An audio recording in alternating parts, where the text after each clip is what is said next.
दोस्तों, हम सीख चुके हैं कैसे अवतल दर्पण का इस्तेमाल कर हम सूरज का वास्तविक प्रतिबिंब दीवार पर बना सकते हैं। पर हम ऐसा उत्तल दर्पण से नहीं कर सकते क्योंकि वो आभासी प्रतिबिंब बनाता है। आभासी प्रतिबिंब स्क्रीन पर प्रोजेक्ट नहीं किया जा सकता। पर आखिर ये आभासी और वास्तविक प्रतिबिंब बनते कैसे हैं? चलिए अच्छे से समझते हैं। एक गोलीय दर्पण के लिए चमकदार चम्मच उठा लीजिए और कुछ मजेदार सीखने के लिए तैयार हो जाइए। अगर आप ध्यान से देखें तो एक गोलीय दर्पण को एक काल्पनिक गोले का हिस्सा समझा जा सकता है। इसी तरह चम्मच की ये अवतल सतह एक काल्पनिक गोले का ही हिस्सा है। इस गोले के केंद्र को दर्पण का वक्रता केंद्र कहते हैं, जिसे आमतौर पर बड़े सी से दर्शाया जाता है।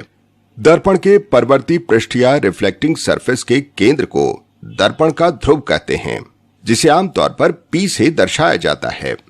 क्षैतिज रेखा या हॉरिजॉन्टल लाइन जो ध्रुव और वक्रता केंद्र को जोड़ती है उसे मुख्य धुरी या प्रिंसिपल एक्सिस कहते हैं। बिंदु पी और सी के बीच की दूरी को वक्रता त्रिज्या या रेडियस ऑफ कर्वेचर कहते हैं।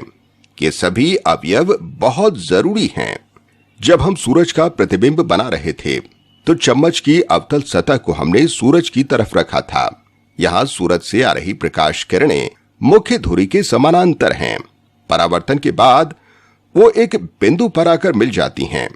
हम इस बिंदु को एफ कहते हैं। ये बिंदु दर्पण का केंद्रीय बिंदु होता है। ध्रुव पी और केंद्रीय बिंदु एफ के बीच की दूरी को केंद्रीय दूरी कहते हैं, जिसे छोटे एफ से दर्शाया जाता है। केंद्रीय दूरी वक्रता त्रिज्या की आधी होती है, पर उत्तल दर्पण इस्तेमाल करने पर मुख्य धुरी के समानांतर प्रकाश किरणें एक बिंदु पर नहीं मिलती, वो अपसरित हो जाती हैं, यानी फैल जाती हैं। अगर हम फैली हुई किरणों को पीछे की तरफ बढ़ाएं तो वो एक आभासी बिंदु पर जा मिलेंगी, पर आभासी बिंदु पर वास्तविक नहीं, क्योंकि ये किरणें वास्तव में नहीं मिल रही। देखने पर लगेगा जैसे किरणें उसी आभासी बिंदु से आ रही हों। यहाँ पर यही आभासी बिंदु केंद्रीय बिंदु माना जाएगा।